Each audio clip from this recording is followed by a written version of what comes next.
maksud saya pukul 8 malam waktu Indonesia Barat, dan juga sektor non esensial itu dibuka hingga pukul 5 sore, seperti itu.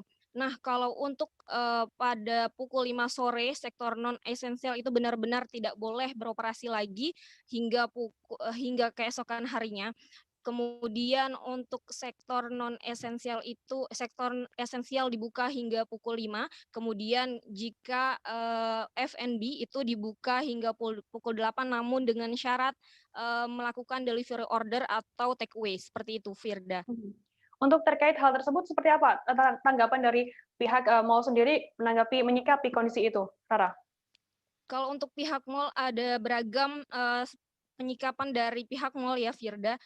Dari, informasi yang saya dapat, mereka menyikapi dengan melakukan delivery order seperti itu, sektor esensial, melakukan delivery order karena untuk kondisi seperti ini, delivery order ataupun, pembelian secara daring itu yang sangat memungkinkan. Karena di sisi lain pelanggan juga masih, atau customer masih yang mereka ingin gunakan untuk setiap harinya, seperti itu rekan Firda.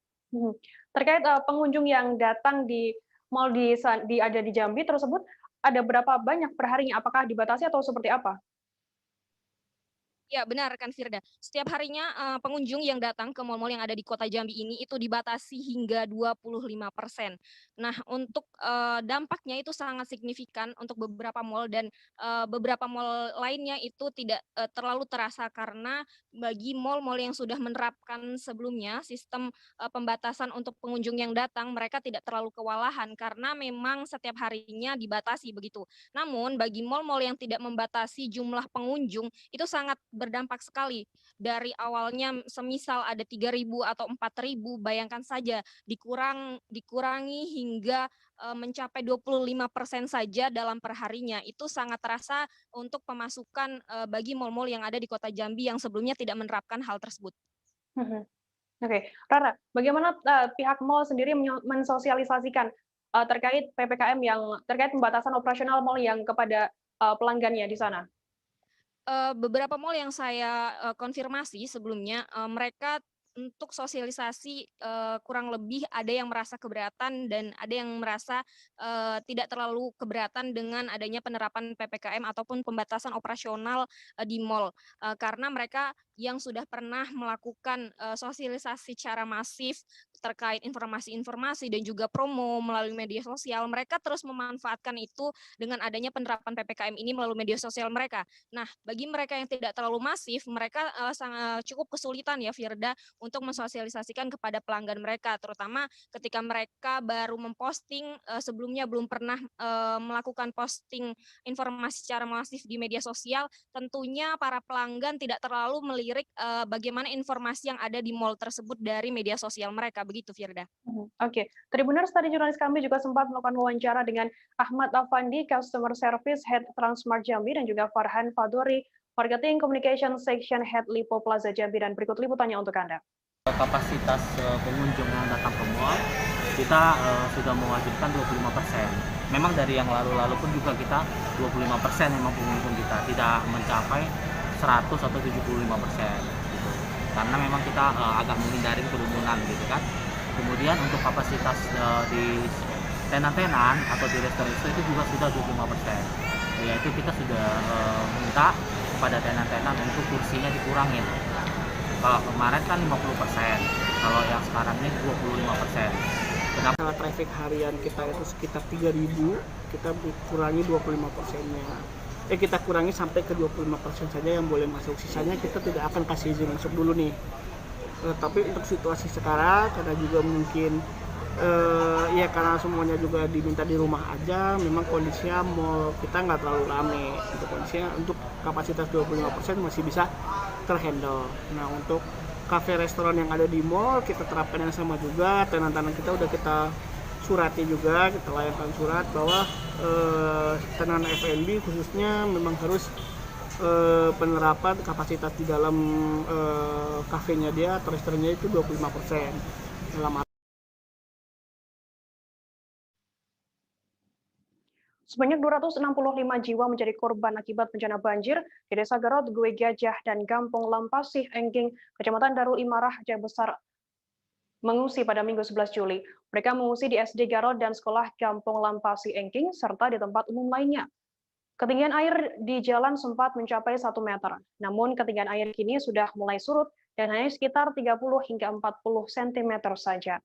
Korban banjir yang mengungsi diberikan bantuannya langsung oleh Wakil Bupati Aceh Besar Tengku Husaini Awahab atau yang akrab disapa Walid Husaini. Bantuan diserahkan di tengah badai dan juga hujan deras. Wakil Bupati Aceh Tengku Husaini Awahab didampingi Kepala Dinas Sosial Aceh Besar Bahrul Jamil mengantarkan langsung bantuan kepada korban mengungsi bencana di banjir di Gampong Garot, Gwe Gajah, dan Gampong Pasih Engging, Kecamatan Darul Imarah. Wakil Bupati Aceh juga sempat terjebak banjir yang mengenangi jalan setinggi 1 meter. Akibatnya rombongan harus berputar arah menelusuri jalan menuju lokasi pengungsian. Nah, untuk mengetahui informasi lebih detailnya sudah bergabung bersama saya wartawan Suram Indonesia, ada Asnawi Lu yang akan memberikan laporannya. Halo, selamat siang Asnawi.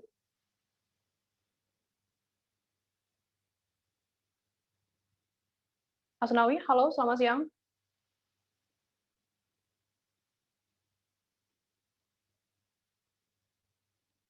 Asnawi bisa mendengar suara saya dari studio? Saya. Oke, Asnawi, bisa dijelaskan bagaimana kondisi banjir di Aceh Besar saat ini?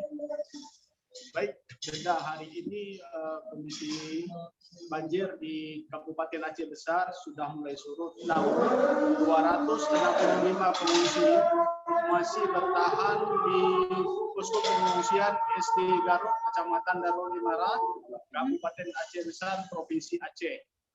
Nah, hari ini juga kita lihat bahwa mereka telah menyediakan dapur umum untuk korban banjir yang mengungsi di daerah itu, Brenda. Oke, apakah saat ini korban juga pada masih mengungsi di daerah sana, Asnawi?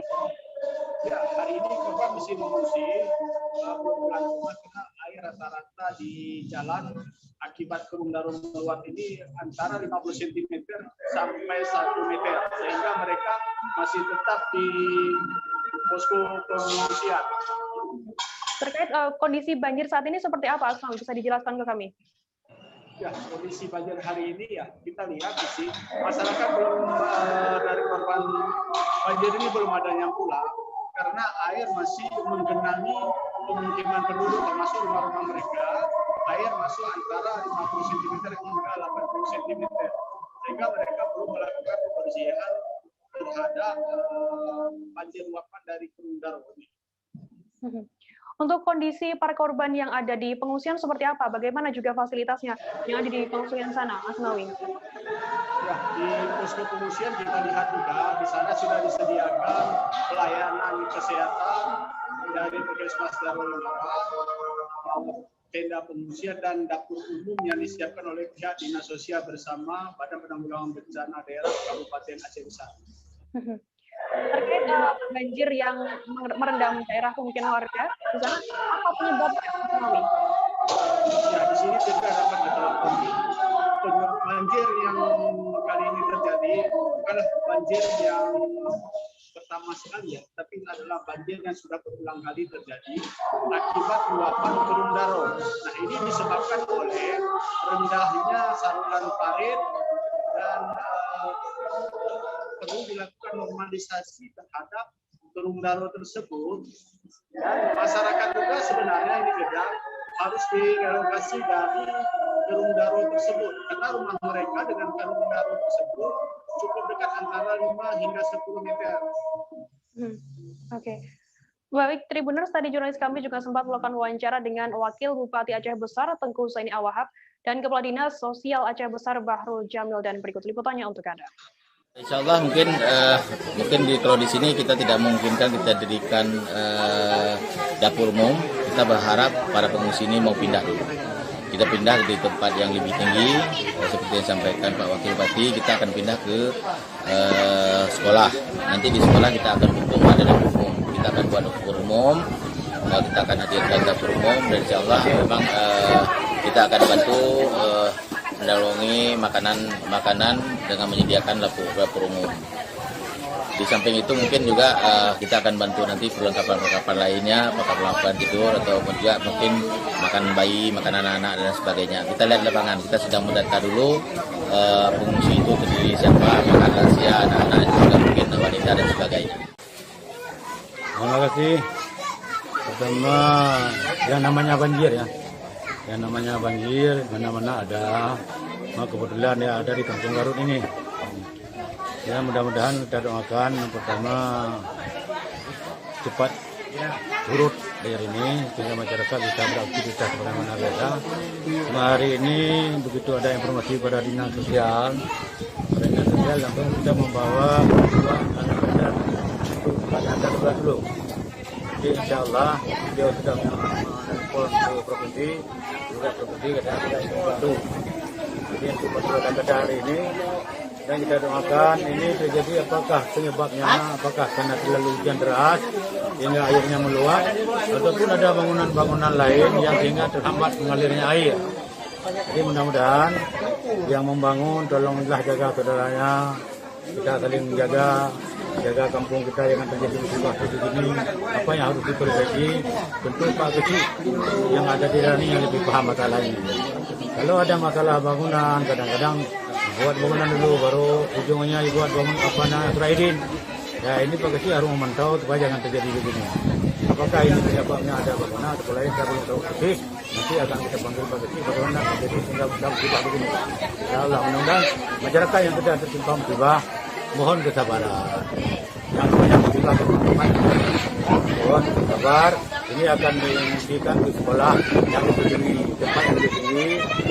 Karena hari ini ada 51 kakak yang mengungsi, 251 jiwa yang sudah mengungsi. Ada yang mengungsi pada saudaranya, ada yang mengungsi pada satu tempat ini sekolah yang disiapkan untuk tempat pengungsian. Mudah-mudahan orang ini kita bantu. Namanya musibah, tetap kita harus bersabar. Insya Allah mungkin kalau di sini kita tidak memungkinkan kita dirikan dapur umum. Kita berharap para pengungsi ini mau pindah dulu. Kita pindah di tempat yang lebih tinggi, seperti yang disampaikan Pak Wakil Bupati, kita akan pindah ke sekolah.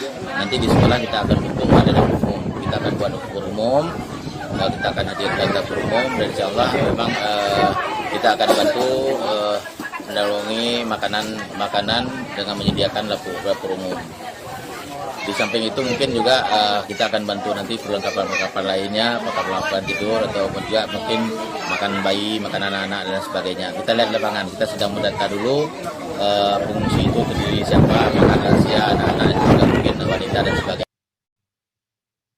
Kita beralih ke berita selanjutnya, Saudara. Kegiatan belajar mengajar atau KBM tatap muka jenjang PAUD, TK, SD, SMP di Kota Pangkal Pinang kembali ditunda. Ditundanya KBM tatap muka ini setelah Dinas Pendidikan dan Kebudayaan Kota Pangkal Pinang mengetahui ada beberapa RT RW di Kota Pangkal Pinang yang menerapkan pemberlakuan pembatasan kegiatan masyarakat atau PPKM. Dengan keputusan itu, saat ini proses pembelajaran pada awal tahun ajaran baru 2021-2022 masih dilakukan secara daring. Setidaknya hingga ada pengumuman lanjutan dari pemerintah Kota Pangkal Pinang. Imbasnya banyak sekolah yang merasa kecewa dengan ditundanya KBM tatap muka yang rencananya dimulai pada hari ini. Nah, untuk mengetahui informasi lebih detailnya, sudah bergabung bersama saya, wartawan Bangka Pos, ada Cebi Marlianto. Halo, selamat siang, Cebi. Selamat siang, Firda. Cebi, silakan laporan Anda soal ditundanya KBM tatap muka mulai dari PAUD hingga SMP di Kota Pangkal Pinang. Terima kasih. Untuk saat ini, kegiatan belajar mengajar tatap muka atau KBM tatap muka di Kota Pangkal Pinang ditunda hingga waktu yang belum ditentukan. Ditundanya KBM tatap muka ini dikarenakan ada beberapa RT atau RW di Kota Pangkal Pinang yang menerapkan pemberlakuan pembatasan kegiatan masyarakat. Rencananya KBM tatap muka ini akan dimulai hari ini tanggal Senin 12 Juli 2021. Namun karena ada kendala tersebut, KBM tatap muka terpaksa kembali ditunda oleh Dinas Pendidikan dan Kebudayaan Kota Pangkal Pinang. Begitu, Firda. Oke, CP terkait penundaan KBM tatap muka ini, bagaimana persiapan sekolah dalam menunjang KBM tatap muka yang ditunda ini? Untuk persiapan sekolah sendiri, untuk sekolah yang sempat saya kunjungi tadi pagi, yaitu SD 5 dan SD 15 Kota Pangkal Pinang, kedua SD tersebut untuk persiapan sendiri sudah begitu siap gitu. Setidaknya sudah kesiapan dari sarana maupun prasarana sekolah sendiri sudah mencapai 70%, baik itu dari tempat cuci tangan, untuk penerapan protokol kesehatan, termasuk dalam ruangan kelas, dan juga sarana-sarana lainnya, begitu Firda. Terkait penundaan ini, bagaimana rencananya sebelum adanya penundaan ini, bagaimana pihak sekolah menyiapkan skenario yang dijalankan oleh pihak sekolah terkait menyambut KBM tatap muka yang tahun ajaran baru ini? Untuk skenario sendiri dari dua sekolah tersebut sama seperti surat edaran yang dikeluarkan oleh Kementerian Pendidikan dan Kebudayaan, Riset dan Teknologi, di mana skenario sendiri dalam satu kelas itu dilakukan kegiatan belajar mengajar sebanyak 25% per kelas dari jumlah total keseluruhan siswa dalam satu kelas tersebut. Kemudian dalam satu minggu setidaknya hanya 2 kali pertemuan. Dan yang terakhir itu dalam kali pertemuan itu hanya maksimal 2 jam kegiatan pembelajaran. Begitu Firda. Oke. Baik, Tribuners, tadi jurnalis kami juga sempat melakukan wawancara dengan Kepala SD Negeri 5 Pangkal Pinang Mariani dan Kepala SD Negeri 15 Pangkal Pinang Sukawati, dan berikut liputannya untuk Anda. Sampai sekarang kami tidak bisa untuk tatap muka karena kami pertama takut dengan wabahnya, bukan takut dengan dinasnya ya. Yang kedua memang surat dari dinas itu memang kami tidak diizinkan, walaupun dengan rasa sedih, rasa berat, tapi kami terima apa adanya dan kami menunggu nanti apakah sudah ada lampu setidak-tidaknya walaupun tidak lampu hijau ya lampu kuning dari dinas. Terus terang tadi sudah dari pagi tadi pengaduan orang tuanya, gimana Bu kalau dari ini ya, dari ini kami susah, anak kami tidak mau belajar, tidak ada rasa sekolah, bagi rapor itu sudah tatap muka ya, walaupun tidak seluruh siswa kan 50%, tapi orang tua itu menyambut gembira ya, materai semuanya hampir 99% itu setuju. Nyata ada edaran dari dinas itu kan tidak boleh ya, jadi kami merasa bersedih, orang tua merasa bersedih ya, tapi mungkin orang dinas itu kan tidak mau mengambil nanti ada kejadian yang tidak enak kan, karena ini kan penyebaran COVID-nya. Kami nurut yang apa dari dinas. Kalau ini kan rencananya tadi kalau terjadi kita tatap muka ini kan rencananya kan hanya 25%. Pengenal lingkungan untuk kelas 1. Karena berdasarkan surat dari edaran Dinas Pendidikan Kota Pangkal Pinang untuk tatap mukanya diundur. Nah, kami akan tetap melaksanakan nanti apabila sudah sudah ada edaran boleh tatap muka, tetap yang awal adalah pengenalan lingkungan selama 3 hari. Jadi 3 hari itu pengenalan lingkungan untuk kelas 1. Itu juga dilakukan secara 2 shift. Dengan memahami lingkungan sekolah, jadi siswa itu sudah merasa akrab dengan lingkungan sekolah, tempat dia belajar dan menuntut ilmu. Tempat duduk di siswa juga sudah diatur jaraknya. Kita beralih ke berita selanjutnya, Saudara. Bupati Bekasi Eka Supriyatmaja meninggal dunia setelah berjuang melawan COVID-19 di Rumah Sakit Siloam Tangerang pada Minggu 11 Juli pada pukul 21.30 waktu Indonesia Barat. Almarhum akan dimakamkan di pemakaman keluarga di RT 1 RW 4 Kampung Lemah Abang, Desa Waluya, Kecamatan Cikarang Utara, Kabupaten Bekasi. Sebelum dimakamkan akan ada serah terima jabatan di kediamannya. Semua prosesi pemakaman dilakukan sesuai prosedur protokol kesehatan. Agar tidak terjadi kerumunan, petugas penjaga melakukan pembatasan pelayat yang datang. Mereka yang masuk hanya boleh dari keluarga, rekan almarhum, dan juga aparat pemerintah. Nah, terkait update terbarunya bagaimana kondisi pemakaman jenazah Bupati Eka Supriya, sudah bergabung bersama saya wartawan Warta Kota Live, ada Muhammad Azam. Halo, selamat siang Azam. Selamat siang, Firda. Azam, bisa dijelaskan bagaimana kronologi meninggalnya Bupati Eka Supriya maksud kami. Ya, sebelumnya turut berduka atas meninggalnya Bupati Bekasi Eka Supriyatmaja. Tentunya warga masyarakat Bekasi, aparatur pemerintah Kabupaten Bekasi, dan semua unsur elemen di Kabupaten Bekasi merasa kehilangan dan berduka atas meninggalnya Bupati Bekasi Eka Supriyatmaja.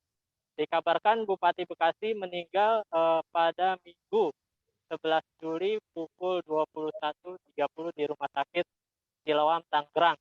Awalnya memang Bupati terkonfirmasi positif berdasarkan hasil PCR itu pada hari Kamis 1 Juli 2021. Awalnya Bupati Bekasi almarhum sempat dirawat di rumah secara isolasi mandiri. Akan tetapi karena kondisinya menurun, Bupati Eka langsung dirawat atau dibawa ke Rumah Sakit Siloam di Tangerang. Begitu, Firdan. Oke, terkait pemakamannya sendiri seperti apa saat ini? Di mana lokasinya dan juga kapan tepatnya akan dimakamkan?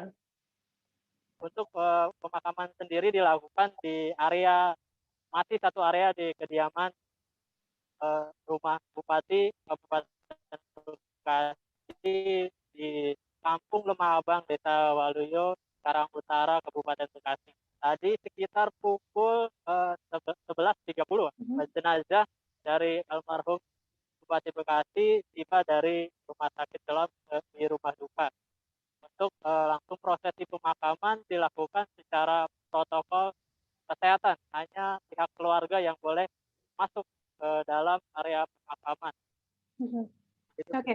Terkait tadi saya mendengar ada informasi adanya serah terima jabatan sebelum pemakaman dilakukan. Bagaimana informasinya? Informasinya dikarenakan Bupati Bekasi meninggal, tentunya sudah atau meninggalkan jabatannya. Prosesinya hanya dari pemberitahuan dari Kemendagri terkait siapa pengganti dari Bupati Bekasi Eka Supriyatmaja. Pasalnya saat ini posisinya Bupati Bekasi tidak memiliki pasangan wakil Bupati Bekasi, dikarenakan awalnya itu sebelum ditinggalkan Bupati sebelumnya itu yang Neneng Hasanah Yassin akibat terjerat kasus korupsi. Hingga saat ini untuk posisi wakil Bupati belum ada yang mengisi atau belum ada jabatan yang mengisi wakil Bupati Bekasi tersebut. Oke, baik Tribuners, tadi jurnalis kami juga sempat melakukan wawancara dengan Kapolres Metro Bekasi, Kombes Hendra Gunawan, dan berikut liputannya untuk Anda. Ya, Assalamualaikum warahmatullahi wabarakatuh. Menurut saya, beliau itu adalah orang yang humble ya, kemudian perhatian dengan masyarakatnya. Di saat akhir, pada saat hari Jumat, kalau tidak salah itu, saya dan tim dengan beliau sudah melaksanakan rapat untuk percepatan penanganan COVID-19.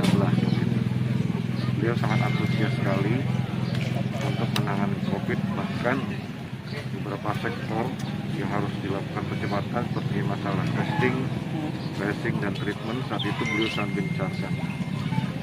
Dan setelah kami rapat bertiga, beliau langsung mengumpulkan kepala dinas ya, dan memberikan arahan pada kepala dinas untuk percepatan penanganan COVID itu dengan segera. Dan segala kekuatan dan sumber daya yang ada beliau kerahkan untuk percepatan penanganan COVID itu. Namun saudara Allah melalui beliau, namun saya yakin dan kami berdoa semua segala amal ibadah beliau diterima sisi Allah SWT, segala dosa-dosanya diampuni. Dan kami semua berdoa agar beliau dilapangkan kuburnya dan ditempatkan di surga Allah SWT. Demikian yang bisa saya sampaikan. Dan ini kan rencananya kedatangan jenazah almarhum langsung dibawa ke tenda bulan. Untuk penanganan sudah ada. Ya, tetap protokol kesehatan. Ya, protokol kesehatan kita akan tetapkan dengan baik. Dan kita akan sekat ya orang-orang yang tidak berkepentingan, untuk tidak hadir di acara ini. Cukup keluarganya aja ya. Kami minta keluarganya saja. Terkait prokesnya tuh? Ya, itu prokesnya. Jadi yang datang saya harapkan hanya keluarga. Untuk orang-orang yang tidak berkepentingan saya harap tidak usah hadir ya, karena kita harus paham saat ini PPKM darurat ya. Untuk personil yang dikerahkan? Ya, ada di depan beberapa kita sudah lakukan penyekatan di rumah kediaman dan di penerimaan di Pemda ya. Berapa dan yang dilibatkan jumlahnya? Sekitar Ya 100 orang ya. Untuk pemakaman prokes atau gimana? Pemakaman di keluarganya ya, prokes saja. Serah terima acaranya dari Pemda baru keluarga. Iya, dilakukan secara protokol kesehatan yang ketat ya. Tribuners, selesai jeda kami akan kembali dengan informasi menarik lainnya tetap di Live Update. Oke, apa kabar Bang Arifki di sini untuk strateginya? Kalau saya sendiri di Jumip 37 ini yang semalam baru mulai, saya udah pas. Sebenarnya aku nggak ngerasa itu penangkapan atau penggerebegan atau apapun itu. Karena gini loh, posisinya aku kriteria. Jadi kita mengenal disebut dengan stroke yang tidak berdarah dengan stroke yang berdarah. Stroke yang tidak berdarah itu biasanya ditandai dengan adanya penyumbatan. Kalau itu terjadi di sini mungkin pikirnya tidak ke situ kali ya. Tapi kalau di Korea atau di Kamboja itu ada beberapa paper yang saya itu Mas, ya, dulunya tukang koran. Oh gitu ya. Tukang koran. Ya, saya baca itu Pak. Tuh kan pernah baca kan? Ya. Jadi kalau saya jadi pangdam itu udah bersyukur banget. Si anak ini dijadikan sebagai tersangka begitu. Ya, kalau ini kita bicara yang di luar kasus Sebongombo ya. Dengan nama hujan shower, di mana terdapat batas jelas antara daerah hujan dan tidak hujan yang biasanya terjadi pada fase awal mature stage atau tahap berbahaya dewasa. itu Kang. Jadi mulai artinya terjadinya perlembekan. Nah itu untuk penetrasi akan sulit begitu ya. Dok, saya ini menurut saya memang tidak mudah, bukan urusan tanah diambil. Kalau misalnya Amerika Serikat sekarang, Rasulullah mengatakan dalam sebuah hadis bahwa berpuasa di 6 hari Syawal itu. Oke, apa kabar Bang Arifki di sini untuk strateginya? Kalau saya sendiri di Jumip 37 ini yang semalam baru mulai, saya udah pas. Sebenarnya aku nggak ngerasa itu penangkapan atau penggerebegan atau apapun itu. Karena gini loh, posisinya aku kriteria. Jadi kita mengenal disebut dengan stroke yang tidak berdarah dengan stroke yang berdarah. Stroke yang tidak berdarah itu biasanya ditandai dengan adanya penyumbatan. Kalau itu terjadi di sini mungkin pikirnya tidak ke situ kali ya. Tapi kalau di Korea atau di Kamboja itu ada beberapa paper yang saya itu Mas, ya, dulunya tukang koran. Oh gitu ya. Tukang koran. Ya, saya baca itu Pak. Tuh kan pernah baca kan? Ya. Jadi kalau saya jadi pangdam itu udah bersyukur banget. Si anak ini dijadikan sebagai tersangka begitu. Ya, kalau ini kita bicara yang di luar kasus Sebongombo ya. Dengan nama hujan shower, di mana terdapat batas jelas antara daerah hujan dan tidak hujan yang biasanya terjadi pada fase awal mature stage atau tahap berbahaya dewasa. itu Kang. Jadi mulai artinya terjadinya perlembekan. Nah itu untuk penetrasi akan sulit begitu ya. Dok, saya ini menurut saya memang tidak mudah, bukan urusan tanah diambil. Kalau misalnya Amerika Serikat sekarang, Rasulullah mengatakan dalam sebuah hadis bahwa berpuasa di 6 hari Syawal itu. Oke, apa kabar Bang Arifki di sini untuk strateginya? Kalau saya sendiri di Jumip 37 ini yang semalam baru mulai, saya udah pas. Sebenarnya aku nggak ngerasa itu penangkapan atau penggerebegan atau apapun itu. Karena gini loh, posisinya aku kriteria. Jadi kita mengenal disebut dengan stroke yang tidak berdarah dengan stroke yang berdarah. Stroke yang tidak berdarah itu biasanya ditandai dengan adanya penyumbatan. Kalau itu terjadi di sini mungkin pikirnya tidak ke situ kali ya. Tapi kalau di Korea atau di Kamboja itu ada beberapa paper yang saya itu Mas, ya, dulunya tukang koran. Oh gitu ya. Tukang koran. Ya, saya baca itu Pak. Tuh kan pernah baca kan? Ya. Jadi kalau saya jadi pangdam itu udah bersyukur banget. Si anak ini dijadikan sebagai tersangka begitu. Ya, kalau ini kita bicara yang di luar kasus Sebongombo ya. Dengan nama hujan shower, di mana terdapat batas jelas antara daerah hujan dan tidak hujan yang biasanya terjadi pada fase awal mature stage atau tahap berbahaya dewasa. itu Kang. Jadi mulai artinya terjadinya perlembekan. Nah itu untuk penetrasi akan sulit begitu ya.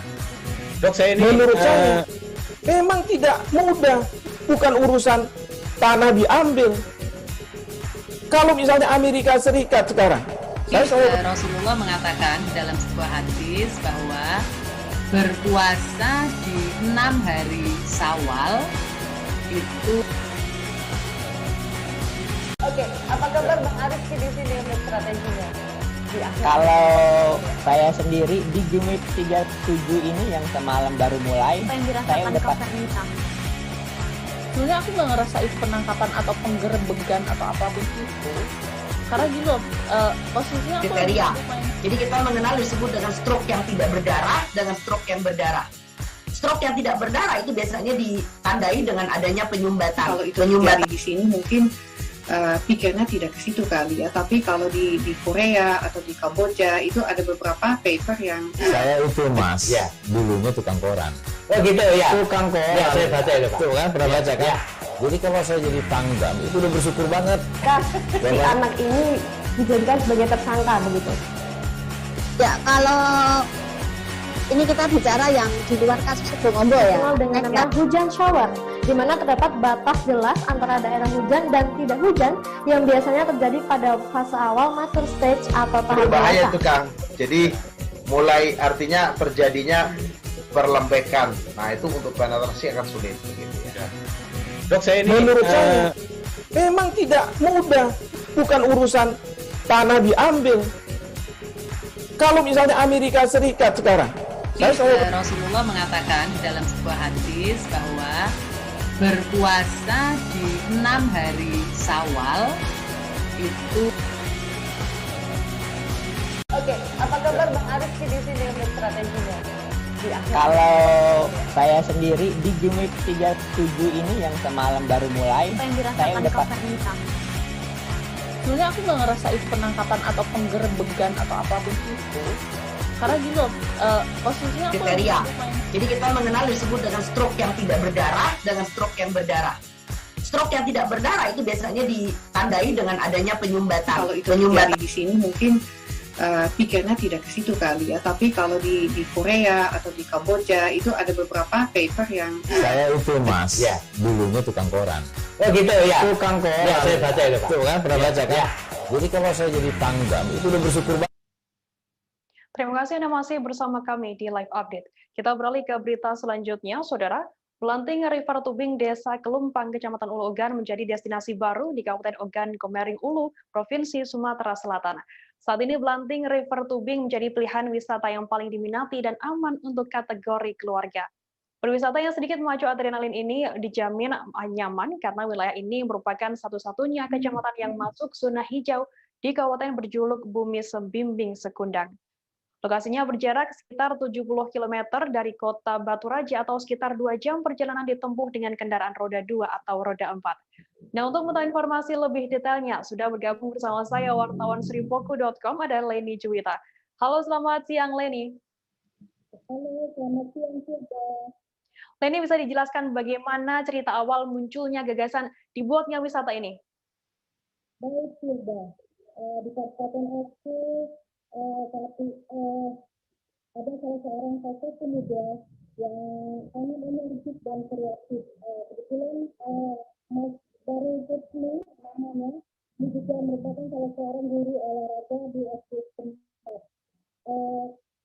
Munculnya gagasan river tubing Belanting ini berawal dari keprihatinan Baru Putni melihat banyaknya pengangguran pemuda-pemuda yang menganggur di desa setempat, kemudian melihat potensi alam yang sangat bagus di desa Kelumpang ini, merupakan memiliki jeram-jeram yang bagus, namun di dalam masyarakat masih biasa membuang sampah di sungai, kemudian BAB di sungai. Beranjak dari keprihatinan itu, akhirnya dari Putni berinisiatif untuk membuat program ini, Belanting River Tubing ini. Begitu, Firda. Oke, untuk fasilitas di sana seperti apa, Leni? Dan butuh merogoh kocek berapa rupiah untuk masuk ke wisata ini? Baik, Firda. Jadi di sini untuk masuk ke wisata ini memang masih termasuk murah.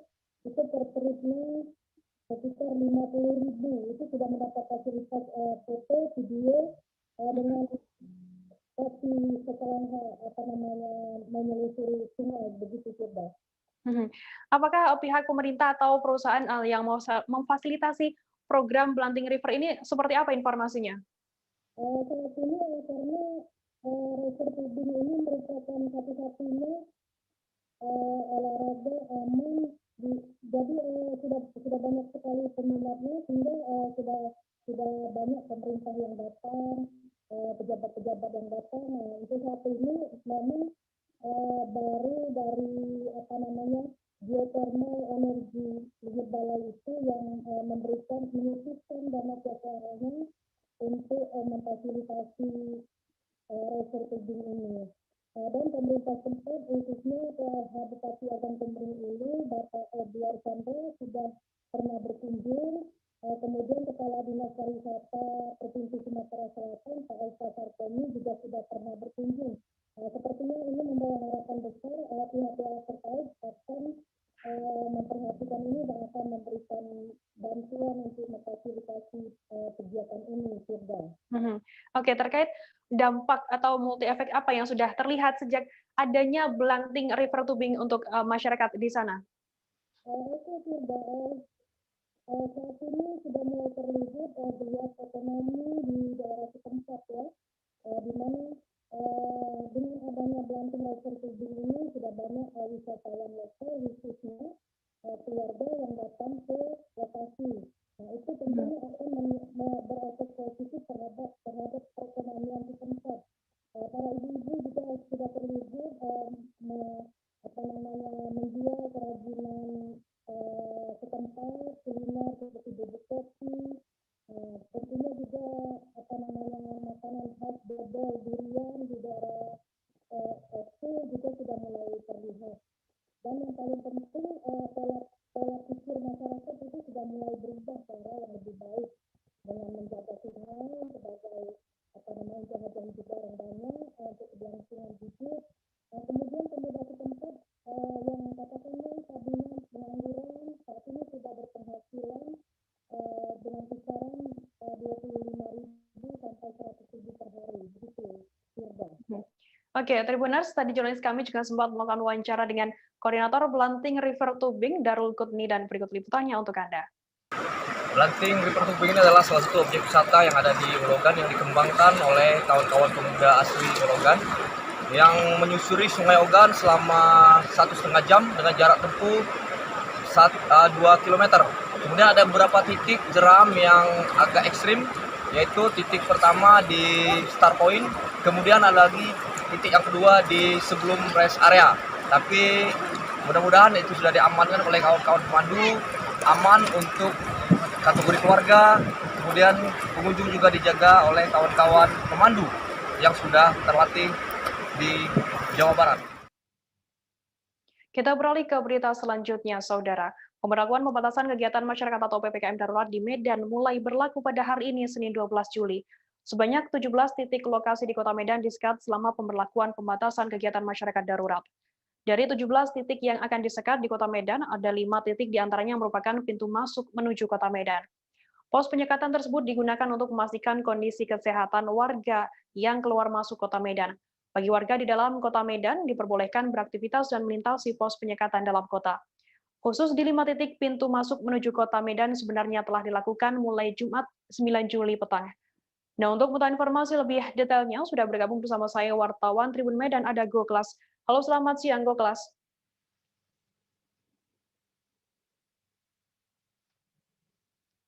Halo, Goklas, selamat siang. Oke, selamat siang, Firda.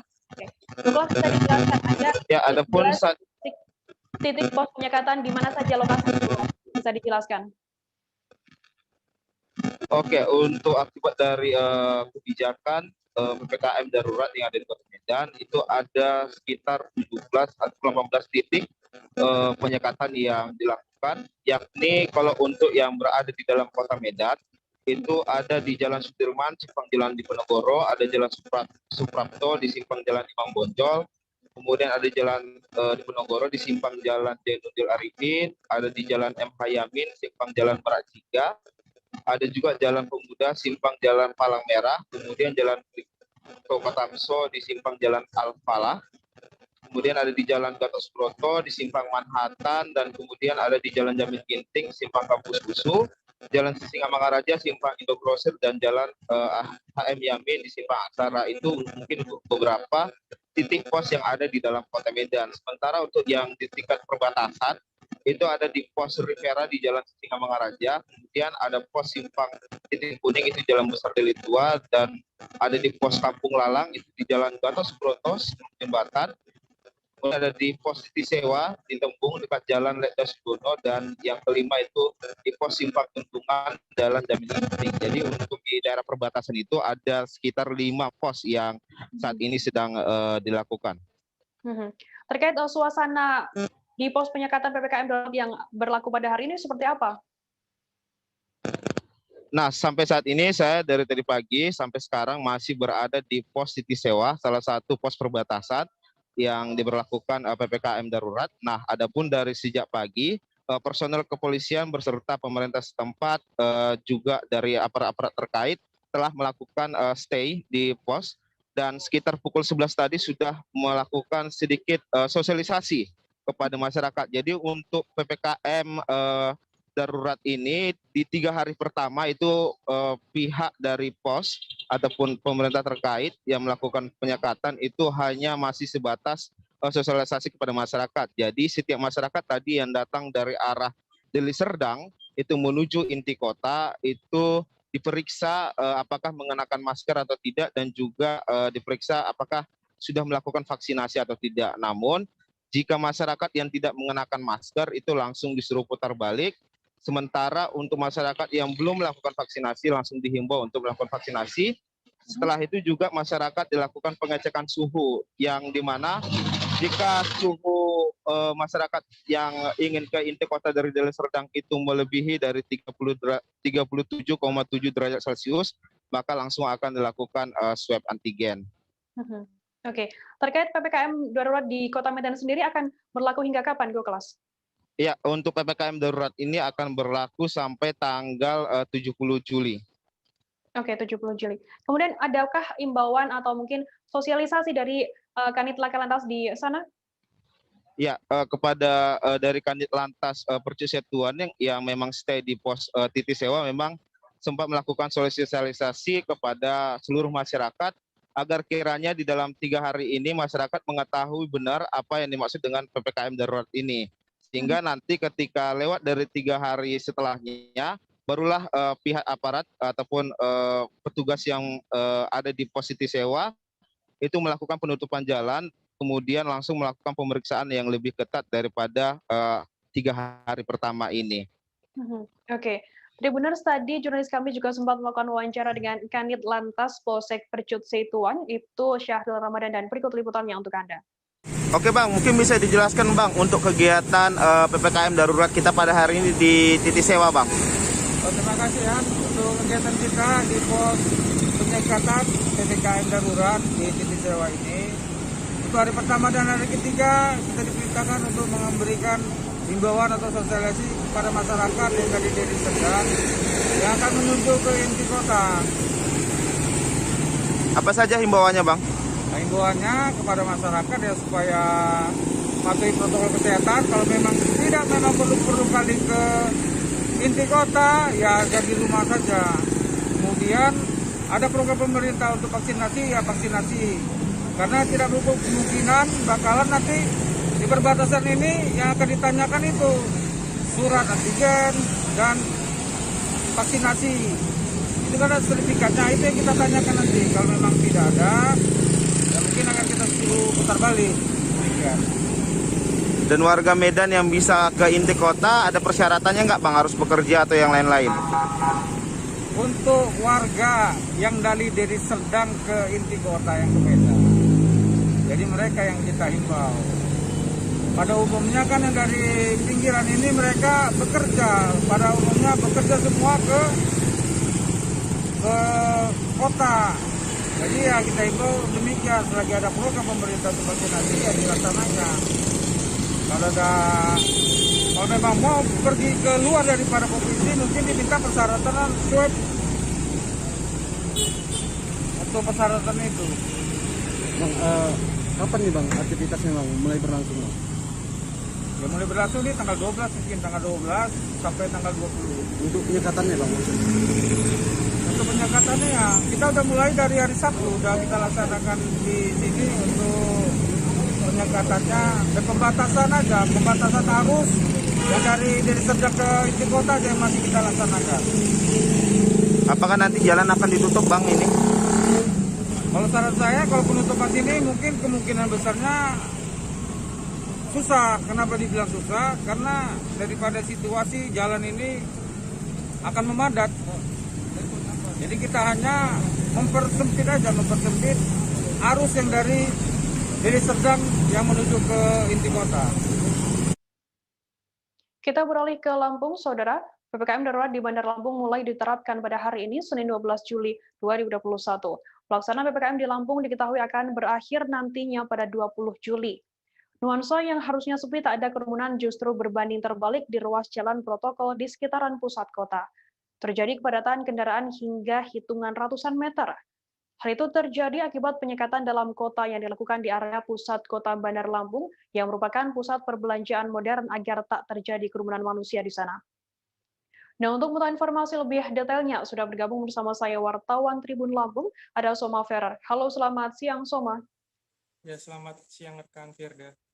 Soma, bisa dijelaskan bagaimana kondisi terkini penyekatan dalam kota di Bandar Lampung di sana? Ya, penyekatan dalam kota di Bandar Lampung masih terjadi hingga siang ini, di mana dimulai sejak pukul 8 tadi memang.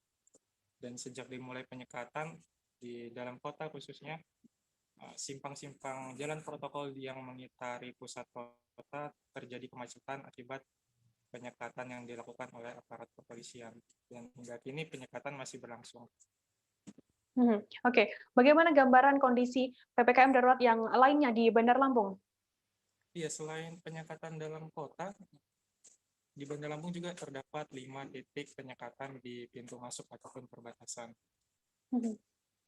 Dan masing-masing setiap pendatang yang tiba di Bandar Lampung akan dimintai bukti keterangan bebas COVID-19 yang dibuktikan dengan rapid test antigen maupun swab dan juga sertifikat vaksinasi, rekan Firda. Oke, terkait apa ada yang dilakukan pemerintah setempat guna memaksimalkan PPKM darurat di sana? Iya, hingga kini pemerintah setempat bersama elemen yang tergabung dalam Satuan Tugas Penanganan COVID masih melakukan sosialisasi terkait PPKM darurat. Selain PPKM darurat juga sosialisasi mengenai terkait anjuran-anjuran pemerintah yang diterapkan di Kota Bandar Lampung, seperti pembatasan jam operasional, kegiatan di ruang publik, pesta dan sebagainya yang menghadirkan keramaian. Oke, terkait tadi adanya kemacetan atau kepadatan lalu lintas di daerah sebuah titik, itu apakah ada antisipasi dari pihak kepolisian sendiri untuk mengantisipasi nantinya agar tidak terjadi hal yang serupa? Ya, selain sosialisasi kepada pengguna jalan, tadi berhubung di hari pertama PPKM, di mana akan berakhir 20 Juli nanti, akibat kemacetan yang terjadi, kepolisian setempat sempat membuka kembali sekat yang ditutup untuk mengurai kemacetan, dan saat ini lalu lintas sudah lancar dan penyekatan kembali dilakukan. Oke, Tribuners, tadi jurnalis kami juga sempat melakukan wawancara dengan Kepala Satuan Lalu Lintas Polresta Bandar Lampung AKP M. Rohmawan, dan berikut liputannya untuk Anda. Ya baik, kami sampaikan kami dari Satlantas Polresta Bandar Lampung khususnya kepada masyarakat Bandar Lampung. Jadi untuk pagi ini kita melakukan 4 penutupan ruas jalan, terutama Jalan Raden Intan, Sudirman, Diponegoro sampai dengan Al-Furqon, Lungsir, termasuk Jalan Ahmad Yani, dan Kartini hanya sebagian saja. Untuk jenis orang yang boleh melintas itu dari pekerja mana aja, Bang? Ya, silakan dari PNS silakan, terus dari TNI, Polri, dan perbankan, dan karyawan toko Indomaret atau yang jual sembako silakan bisa melintas. Bang, untuk PPKM darurat ini akan diterapkan dari mulai kapan, Bang? Sampai kapan? Tanggal 12 sampai tanggal 20. Artinya dari jam berapa atau memang full kita satu hari? Full kita satu hari kita laksanakan. Apa Bang sosialisasi untuk masyarakat sendiri? Ya, kami himbau kepada masyarakat, kita Bandar Lampung sudah PPKM darurat, jadi agar menyesuaikan dengan kategori PPM darurat silakan berada di rumah, kegiatan semua di rumah, istirahat di rumah. Hindarkan keluar dari rumah, kegiatan di rumah saja. Kita beralih ke berita selanjutnya, Saudara. Gubernur Kaltara Zainal Paliwang beserta istri Rahmawati kini menjalani isolasi mandiri hari kedua di rumah jabatan gubernur di Jalan Enggang, Tanjung Selor pada Senin 12 Juli. Isolasi mandiri dilakukan setelah keduanya dinyatakan positif COVID-19 pada Sabtu lalu. Menurut Gubernur Zainal, selama masa isolasi mandiri, dirinya akan tetap menjalankan aktivitas seperti biasa, seperti menghadiri dan memimpin rapat secara virtual.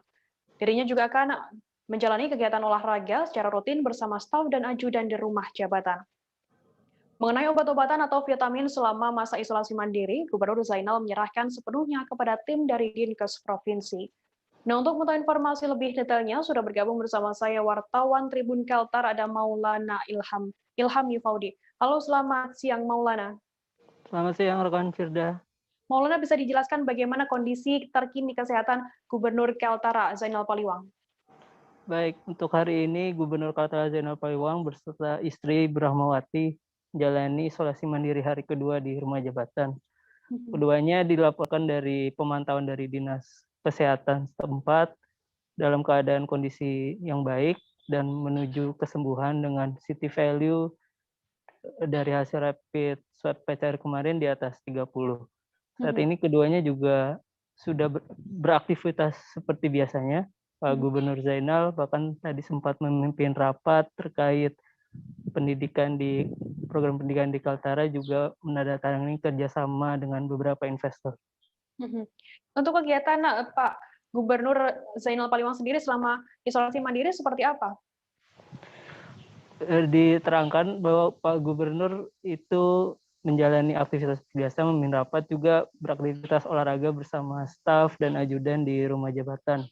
Selain itu, beliau juga rutin mengonsumsi madu klulut, ini madu khas dari Bulungan yang dia konsumsi langsung dari sarang lebahnya. Menurutnya dengan mengonsumsi madu ini mampu meningkatkan imunitas dan mempercepat proses penyembuhan dirinya di masa isolasi mandiri. Untuk sang istri sendiri seperti apa kegiatannya di dalam rumah jabatan gubernur sana? Sama seperti Gubernur Kaltara, Ibu Rahmawati juga masih menjalani aktivitas seperti biasanya. Beliau dikabarkan juga memimpin rapat terkait tim penggerak PKK di Kaltara. Selain itu beliau juga sama sang suami juga mengikuti olahraga ringan seperti jogging keliling dan juga rutin mengonsumsi madu klulut juga bersama sang suami. Begitu rekan Firda. Oke, terkait status COVID-19 di Kaltara sekarang ini seperti apa informasinya? Untuk status COVID-19 di Kaltara memang beberapa hari terakhir terus mengalami peningkatan. Bahkan kemarin terdapat penambahan 280 kasus baru yang menjadikan kasus aktif menjadi total 14.814 secara akumulatif, di mana terdapat 5 tambahan kasus kematian menjadikan total kasus kematian menjadi 221. Dan untuk beberapa daerah seperti di Kabupaten Bulungan hingga hari ini masih menerapkan pengetatan PPKM Mikro hingga 20 Juli mendatang. Rekan Firda. Baik, terima kasih wartawan Tribun Kaltara Maulana Ilhami Faudi atas laporan Anda. Selamat bertugas kembali. Tribuners, kita akan jeda sejenak, tetap di Live Update. Oke, apa kabar Bang Arief di sini untuk strateginya? Kalau saya sendiri di Jumik 37 ini yang semalam baru mulai, saya udah Sebenarnya aku nggak ngerasa itu penangkapan atau penggerbegan atau apapun itu. Karena gini loh, posisinya aku kriteria. Jadi kita mengenal disebut dengan stroke yang tidak berdarah dengan stroke yang berdarah. Stroke yang tidak berdarah itu biasanya ditandai dengan adanya penyumbatan. Kalau itu terjadi di sini mungkin pikirnya tidak ke situ kali ya, tapi kalau di Korea atau di Kamboja itu ada beberapa paper yang saya itu Mas, ya, dulunya tukang koran. Oh gitu ya. Tukang koran. Ya, saya baca itu Pak. Tuh kan pernah baca kan? Ya. Jadi kalau saya jadi pangdam itu udah bersyukur banget. Si anak ini dijadikan sebagai tersangka begitu. Ya, kalau ini kita bicara yang di luar kasus Sebong Ombo ya. Dengan hujan shower. di mana terdapat batas jelas antara daerah hujan dan tidak hujan yang biasanya terjadi pada fase awal mature stage atau tahap Berbahaya dewasa. itu Kang. Jadi mulai artinya terjadinya perlembekan. Nah itu untuk penetrasi akan sulit. Gitu, ya. Dok, saya ini menurut saya memang tidak mudah, bukan urusan tanah diambil. Kalau misalnya Amerika Serikat sekarang, Rasulullah mengatakan dalam sebuah hadis bahwa berpuasa di 6 hari Syawal itu. Oke, apa kabar Bang Arif di sini untuk strateginya? Kalau saya sendiri di Jumit 37 ini yang semalam baru mulai, Apa yang saya dirasakan udah Kak Fernita? Sebenarnya aku nggak ngerasain penangkapan atau penggerebekan atau apapun itu. Karena gini loh, posisinya aku Kriteria. lagi main. Jadi kita mengenal disebut dengan stroke yang tidak berdarah dengan stroke yang berdarah. Stroke yang tidak berdarah itu biasanya ditandai dengan adanya penyumbatan. Kalau itu terjadi di sini mungkin pikirnya tidak ke situ kali ya, tapi kalau di Korea atau di Kamboja itu ada beberapa paper yang Saya itu Mas, dulunya tukang koran. Oh gitu ya. Tukang koran. Ya, saya baca itu Pak. Tuh kan, pernah baca kan? Ya. Jadi kalau saya jadi pangdam, itu udah bersyukur banget. Si anak ini dijadikan sebagai tersangka begitu. Ya, kalau ini kita bicara yang di luar kasus Bong Ombo ya. Dikenal dengan nama hujan shower, di mana terdapat batas jelas antara daerah hujan dan tidak hujan yang biasanya terjadi pada fase awal mature stage atau tahap Berbahaya dewasa. itu Kang. Jadi mulai artinya terjadinya perlembekan. Nah itu untuk penetrasi akan sulit. Gitu, ya. Dok, saya ini menurut saya memang tidak mudah, bukan urusan tanah diambil. Kalau misalnya Amerika Serikat sekarang, Rasulullah mengatakan dalam sebuah hadis bahwa berpuasa di 6 hari Syawal itu. Oke, apa kabar Bang Arif di sini untuk strateginya? Kalau saya sendiri di Jumit 37 ini yang semalam baru mulai, Apa yang saya dirasakan udah Kak Fernita? Sebenarnya aku nggak ngerasain penangkapan atau penggerebekan atau apapun itu. Karena gini loh, posisinya aku lagi Kriteria. main. Jadi kita mengenal disebut dengan stroke yang tidak berdarah dengan stroke yang berdarah. Stroke yang tidak berdarah itu biasanya ditandai dengan adanya penyumbatan. kalau itu terjadi di sini mungkin pikirnya tidak ke situ kali ya, tapi kalau di Korea atau di Kamboja itu ada beberapa paper yang Saya itu Mas, dulunya tukang koran. Oh gitu ya. Tukang koran. Ya, saya baca itu Pak. Tuh kan, pernah baca kan? Ya. Jadi kalau saya jadi pangdam, itu udah bersyukur banget. Si anak ini dijadikan sebagai tersangka begitu. Ya, kalau ini kita bicara yang di luar kasus Bong Ombo ya. Dikenal dengan nama hujan shower, di mana terdapat batas jelas antara daerah hujan dan tidak hujan yang biasanya terjadi pada fase awal mature stage atau tahap Berbahaya dewasa. itu Kang. Jadi mulai artinya terjadinya perlembekan. Nah itu untuk penetrasi akan sulit. Gitu, ya. Dok, saya ini menurut saya memang tidak mudah, bukan urusan tanah diambil.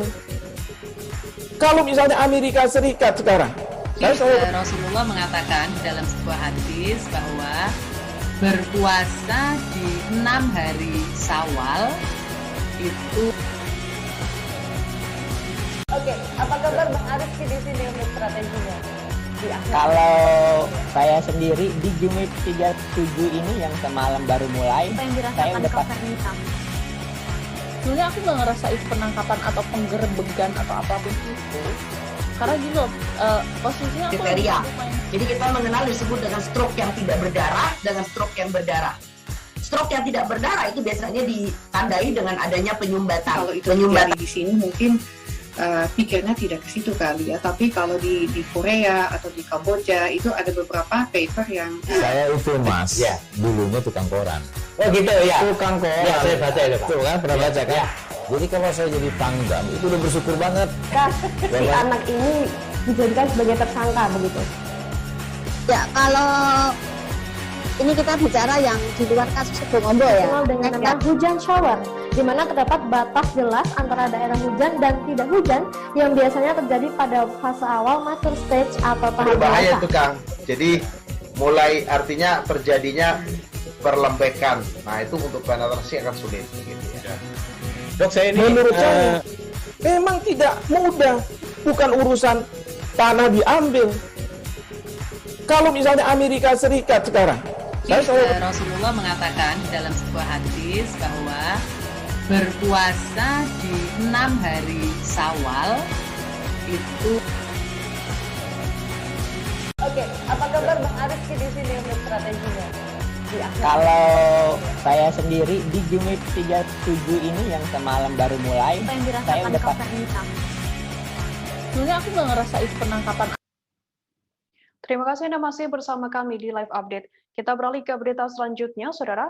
Seorang warga desa Serapung, Kecamatan Kuala Kampar, Kabupaten Pelalawan, Riau, bernama Asmi diserang harimau Sumatera saat mencari kayu ke dalam hutan pada Sabtu 10 Juli lalu. Beruntung nyawa Asmi masih bisa selamat dan hanya mengalami luka serius pada kedua kakinya. Korban diserang seekor harimau di daerah hutan di Desa Teluk Kamus, Kecamatan Sungai Apit, Kabupaten Siak saat mencari kayu bersama rekan-rekannya. Wilayah tersebut berbatasan langsung dengan Kuala Kampar, Kabupaten Pelalawan. Pengakuan korban saat diserang harimau ia tengah memperbaiki mesin chainsaw memotong kayu yang rusak. Tiba-tiba binatang buas tersebut menyerang kakinya dan Asmi berusaha melawan dan menendang satwa buas tersebut. Nah, untuk mengetahui informasi lebih detailnya sudah bergabung bersama saya wartawan Tribun Pekanbaru ada Yohanes Tanjung. Halo, selamat siang Yohanes. Selamat siang Firda. Yohanes, bisa dijelaskan seperti apa kronologi korban diserang harimau hingga mampu menyelamatkan diri? Baik, terima kasih Firda. Kronologi kejadian pada saat itu korban Asmi yang merupakan warga Desa Serapung, Kecamatan Kuala Kampar, Kabupaten Pelalawan, Provinsi Riau, pergi ke hutan untuk mencari ikan, mencari kayu bersama teman-temannya yang merupakan aktivitas mereka sehari-hari. Pada hari Sabtu tanggal 10 Juli 2021 mereka mencari kayu di hutan perbatasan antara Kabupaten Pelalawan dengan Kabupaten Siak. Pada saat itu mesin Sinso milik Asmi, korban Asmi, pada saat itu mengalami kerusakan. Korban lantas berinisiatif untuk memperbaikinya. Pada saat duduk untuk memperbaiki Sinso, tiba-tiba dari sebelah kiri korban Asmi datang seekor harimau Sumatera dan langsung menyerang kakinya sebelah kiri. Pada saat itu korban syok dan ketakutan, namun berusaha untuk melepas dari harimau tersebut dengan menendang kepala harimau menggunakan kakinya sebelah kanan. Namun tumit kakinya nyangkut ke gigi harimau dan kembali mengalami pendarahan. Dalam situasi genting itu, Asmi hanya bisa beristighfar dan beliau sambil terus-menerus menendang kepala harimau hingga terlepas dari gigitan harimau. Selanjutnya Asmi mengambil sebilah kayu dan kembali mengumandangkan azan hingga harimau tersebut pergi meninggalkan beliau. Asmi kembali menghubungi teman-temannya untuk kembali ke camp dan kemudian dievakuasi ke desa dan selanjutnya dibawa ke puskesmas rawat inap Kuala Kampar untuk mendapatkan perawatan medis. Yang rekan Firda. Oke, Yohanes, terkait kondisi korban pasca kejadian seperti apa dan saat ini kondisinya juga seperti apa? Baik, rekan Firda, saat ini Asmi sudah menjalani perawatan intensif dan mendapat penanganan dari dokter di puskesmas Kuala Kampar. Kakinya sebelah kiri yang cukup parah mendapat belasan jahitan akibat dicakar dan digigit harimau, sedangkan kakinya sebelah kanan terluka pada tumitnya yang juga mendapat jahitan. Saat ini kondisinya semakin pulih dan tinggal menunggu pemulihan pada luka di bagian kakinya. Dokter terus mengontrol kesehatan Asmi agar segera pulih dan bisa beraktivitas kembali. Demikian rekan Firda. Oke, Yohanes, apakah sebelum ini ada juga serangan yang serupa yang terjadi di sana? Baik, rekan Firda, berdasarkan konfirmasi kami kepada perangkat-perangkat desa maupun perangkat kecamatan, sekitar 4 atau 5 tahun yang lalu ada serangan serupa yang terjadi di kawasan hutan letak Asmi diserang pada 5 tahun yang lalu, namun korban mengalami cedera yang cukup parah dan hingga akhirnya meninggal dunia. Untuk itu, para perangkat desa mengimbau seluruh masyarakat yang selalu mencari kayu ke kawasan hutan maupun berladang di sekitar kawasan hutan untuk mengurangi aktivitasnya dan kembali ke desa sebelum hari gelap. Demikian rekan Firda. Yohanes, menyikapi serangan harimau ini, apakah ada imbauan atau mungkin tindak lanjut dari Balai Besar Konservasi Sumber Daya Alam Riau sendiri? Ya, BKSDA Riau sendiri sudah mendapat informasi terkait serangan harimau di Desa Serapung ini. BKSDA menyarankan kepada masyarakat di sekitar kawasan hutan untuk mengurangi aktivitas penebangan kayu-kayu primer di kawasan hutan yang merupakan habitat harimau tersebut. Kemudian tidak memasang jerat ataupun perangkap terhadap babi hutan maupun binatang-binatang lain yang merupakan pakan dari harimau tersebut supaya tidak terjadi konflik di kemudian hari. Demikian rekan Firda. Oke, baik, terima kasih wartawan Tribun Pekanbaru Yohanes Tanjung atas laporan Anda. Selamat bertugas kembali. Kita beralih ke berita selanjutnya, Saudara. Jumlah pedagang jajanan malam di wilayah Kecamatan Jatibarang, Indramayu, Kocar-kacir membereskan barang dagangannya saat petugas gabungan melakukan razia pada Minggu 11 Juli malam. Mereka diketahui melanggar peraturan pemberlakuan pembatasan kegiatan masyarakat darurat. Pasalnya mereka masih membuka lapaknya di atas pukul 8 malam. Sebagian pedagang lainnya terlihat juga ada yang mencoba mengelabui petugas dengan mematikan lampu lapak dagangan mereka saat sirine mobil polisi melintas. Walau lampu dimatikan, petugas tetap mendatangi lapak para pedagang dan memberi teguran. Patroli ini sengaja digelar untuk mendisiplinkan masyarakat agar tidak berkerumun. Meski para pedagang makanan ini merupakan salah satu sektor yang diizinkan buka selama PPKM darurat, namun jam operasional mereka dibatasi hingga pukul 8 malam saja. Selain itu, para pedagang juga dilarang melayani pembelian makanan di tempat. Nah, untuk mengetahui informasi lebih jelasnya, sudah bergabung bersama saya wartawan Tribun Cirebon, ada Handika Rahman. Halo, selamat siang Handika. Siang, Firda. Handika, bisa dijelaskan razia tersebut dalam rangka apa dan seperti apa informasinya soal razia itu? Baik, Firda, untuk razia PPKM darurat Jawa Bali di Kabupaten Indramayu memang sudah dilaksanakan sejak tanggal 3 Juli kemarin sampai dengan sekarang.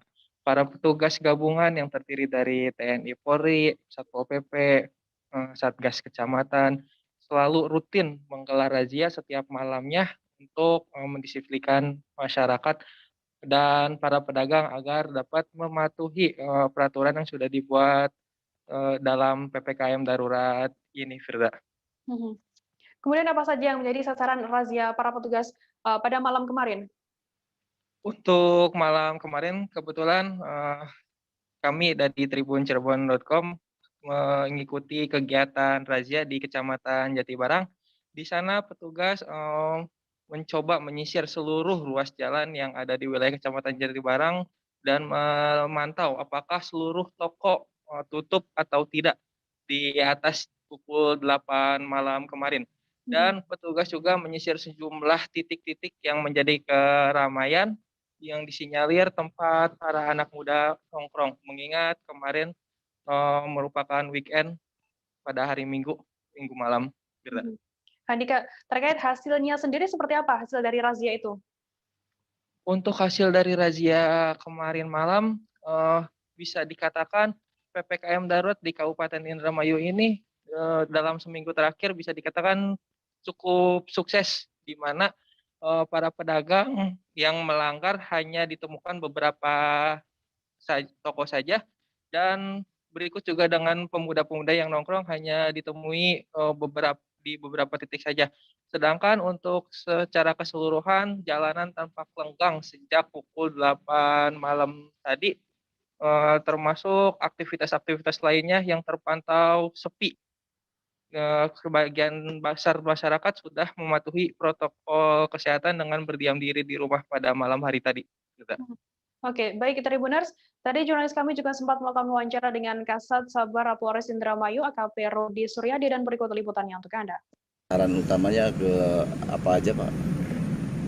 Sasaran utama yang dilaksanakan pada malam hari ini, ya, kita penertiban kepada toko-toko ya, yang masih berjualan ya, dari ketentuan sampai pukul 20.00 dan kita yang masih buka masih kita tertiban.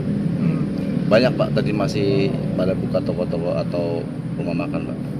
Kalau rumah makan sudah tidak ada, yang ada mungkin hanya angkringan-angkringan ya, yang kita udah tertibkan, disosialisasikan kembali ya, bahwa sampai dengan tanggal 20 ya disarankan atau diperintahkan untuk membuka usahanya atau aktivitasnya sampai dengan pukul 20.00. Tadi ada yang ditindak dipiring? Oh, tidak ada ya. Kita sosialisasi ada teguran-teguran aja ya kepada penjual angkringan ya, karena di situ kita tidak ada perdanya, makanya kita memakainya ke perda provinsi. Ya.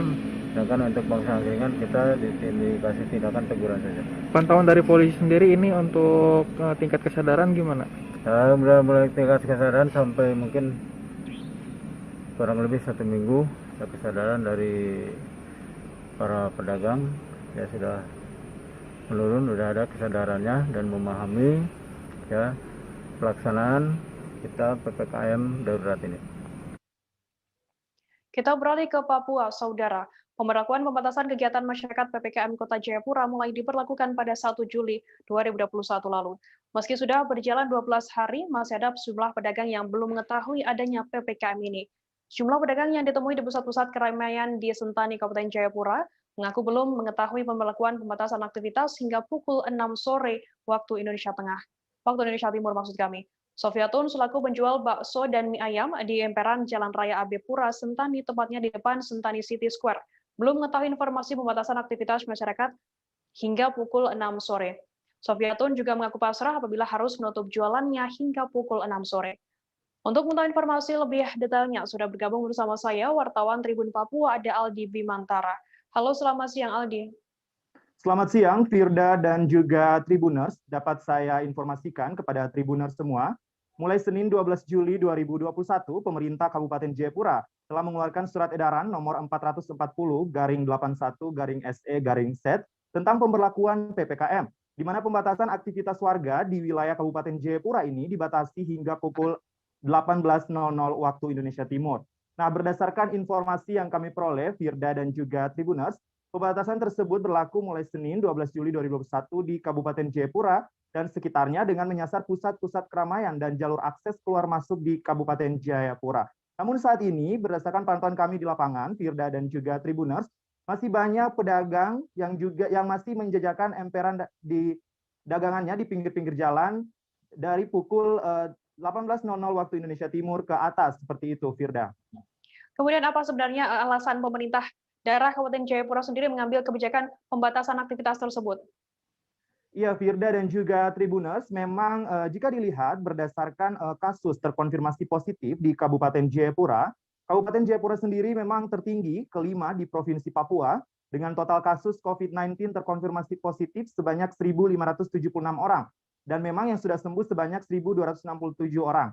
Nah, hal ini yang menjadi dilakukan antisipasi begitu dari pemerintah daerah Kabupaten Jayapura sebagai bentuk upaya menekan lonjakan kasus COVID-19 di Kabupaten Jayapura. Gitu, Firda. Terkait adanya nantinya mungkin ada yang masyarakat yang membandel terkait pemberlakuan tersebut, apakah ada sanksi dari pemerintah setempat?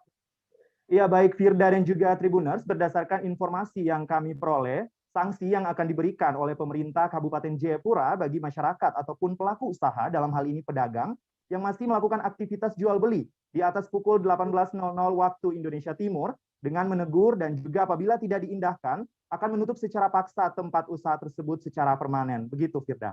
Oke. Lihat bagaimana dengan masyarakat Kota Jayapura yang ingin berkunjung ke Kota Sentani Kabupaten Jayapura dan apa langkah solutif yang dilakukan oleh pemerintah setempat?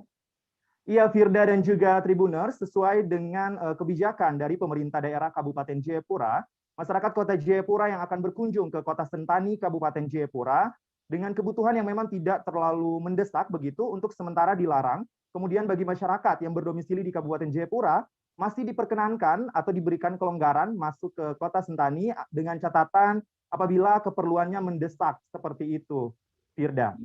Oke, baik. Terima kasih wartawan Tribun Papua Aldi Bimantara atas laporan Anda. Selamat bertugas kembali. Kita beralih ke berita selanjutnya, Saudara. Pembelajaran tatap muka PTM terbatas hari ini Senin 12 Juli mulai dilaksanakan di Banjarmasin. Beberapa sekolah bahkan dari jenjang PAUD, SD hingga SMP di Banjarmasin menggelar PTM terbatas ini. Salah satu sekolah yang menggelar PTM ini adalah SMPN 1 Banjarmasin yang beralamat di Jalan Mula Warman. Berdasarkan pantauan dari sekolah ini, siswa yang hadir adalah siswa yang baru saja diterima di SMPN 1 Banjarmasin atau yang baru duduk di kelas 7. Kegiatan di hari pertama sendiri di sekolah ini diisi dengan kegiatan seperti senam di lapangan basket, sementara sebagian siswa lainnya mendapatkan pengarahan di dalam ruang aula.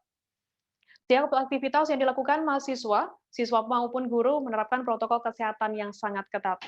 Nah, untuk mengetahui informasi lebih detailnya, sudah bergabung bersama saya, wartawan Banjarmasin Pos ada Frans Rumbon. Halo, selamat siang, Frans.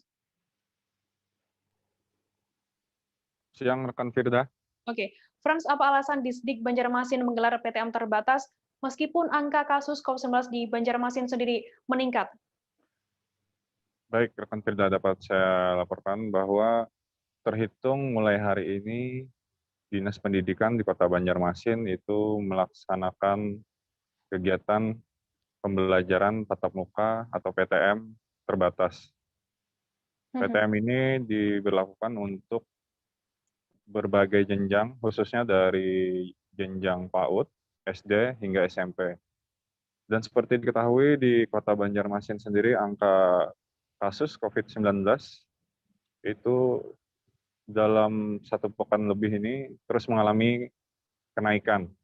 Bahkan data terakhir itu ada 253 kasus COVID-19 di Banjarmasin. Nah, pemerintah Kota Banjarmasin melalui Disdik tetap ngotot melaksanakan pembelajaran tatap muka terbatas ini karena berbagai alasan. Salah satu alasannya adalah karena di Banjarmasin masih banyak zona atau kelurahan yang berada dalam zona hijau dan juga kuning. Memang ada beberapa yang diketahui dinyatakan sebagai zona kuning zona oranye COVID-19. Jadi berdasarkan perkembangan, maka Dinas Pendidikan Kota Banjarmasin pun memilih melaksanakan, namun hanya untuk kelurahan yang berada di dalam atau dalam zonasinya itu masih berada di hijau maupun kuning. Sementara untuk yang oranye itu diminta ditunda. Oke. Frans, terkait apakah ada sekolah yang tidak melaksanakan PTM terbatas di Banjarmasin sendiri? Baik, jadi berdasarkan surat edaran terakhir yang tadi malam informasinya diterbitkan oleh Dinas Pendidikan, itu untuk daerah yang masuk dalam zona hijau dan kuning itu tetap diperbolehkan melaksanakan PTM terbatas. Namun untuk kelurahan yang masuk dalam zona oranye atau sekolah maupun juga siswa yang domisilinya berada di zona itu atau zona oranye itu diminta untuk tidak melaksanakan PTM terbatas ini. Dan berdasarkan data dari Disdik, Dinas Pendidikan Kota Banjarmasin, itu ada sebanyak 6 kelurahan yang dinyatakan sebagai zona oranye, yaitu Kelurahan Sungai Miai, Kelurahan Sungai Andai, Kelurahan Surgi Mukti, Kelurahan Pekapuran, Kelurahan Pengurus Dalam, dan juga Kelurahan Tanjung Pagar. Jadi sekolah yang ada di lokasi ini, 6 zona ini, diminta untuk tidak melaksanakan PTM terbatas ini. Sementara untuk siswanya juga yang berada di zona ini, meskipun sekolahnya berada di zona kuning atau hijau, namun diminta untuk tetap tidak melaksanakan PTM. Oke, terkait teknis PTM terbatas di SMPN 1 Banjarmasin sendiri seperti apa? Mungkin jumlah muridnya seperti apa dan juga skenario dalam hal belajar mengajarnya seperti apa, Frans? Baik, jadi hari ini hari pertama pelaksanaan PTM terbatas di SMPN 1 Kota Banjarmasin. Jadi yang hari ini masuk itu adalah siswa baru atau yang baru memasuki tahun ajaran baru 2021-2022 atau lebih tepatnya lagi yang duduk di bangku kelas 7. Jadi untuk siswa kelas 8 dan 9 itu masih belum masuk hari ini, dan berdasarkan keterangan dari pihak sekolah, untuk PTM siswa baru ini sendiri lebih cenderung ke masa pengenalan lingkungan sekolah atau MPLS. Jadi berdasarkan pantauan tadi, pihak sekolah itu masih melaksanakan yang namanya MPLS. Dan MPLS ini tadi diisi diantaranya dengan kegiatan misalkan senam bersama di lapangan basket, kemudian sebagian itu mengikuti pengarahan MPLS itu di dalam ruangan. Jadi setelah selesai itu maka akan ditukar, yang di dalam ruangan akan ke lapangan, yang kemudian yang di lapangan akan mengikuti pengarahan yang di dalam ruangan. Untuk jumlahnya hari ini ada berapa siswa yang masuk untuk mengikuti PTM terbatas di SMPN 1 Banjarmasin sana? Jadi untuk jumlah siswa baru di SMPN 1 Banjarmasin ini jumlahnya sekitar 200 lebih. Dan mereka semua diminta turun atau masuk karena untuk melakukan kegiatan, mengikuti kegiatan MPLS. Jadi untuk siswa kelas 8 dan kelas 9 itu dijadwalkan nanti baru akan masuk ke sekolah, itu mulai hari Kamis. Dan akan di sistemnya itu akan menggunakan sistem shift. Jadi 1 hari masuk nantinya, masuk atau PTM, hari berikutnya akan melakukan pembelajaran jarak jauh atau PJJ, dan begitu seterusnya. Oke, baik. Terima kasih wartawan Banjarmasin Pos Frans Rumbon atas laporan Anda. Selamat bertugas kembali. Informasi tadi sekaligus menutup perjumpaan kita dalam live update hari ini. Lantaran masih tingginya kasus COVID-19 di Indonesia, kami terus mengingatkan Anda untuk selalu menerapkan protokol kesehatan dimanapun Anda berada. Demikian live update kali ini. Saya Firda Nada pamit undur diri. Terima kasih dan sampai jumpa. Jangan lupa like, subscribe, dan share ya.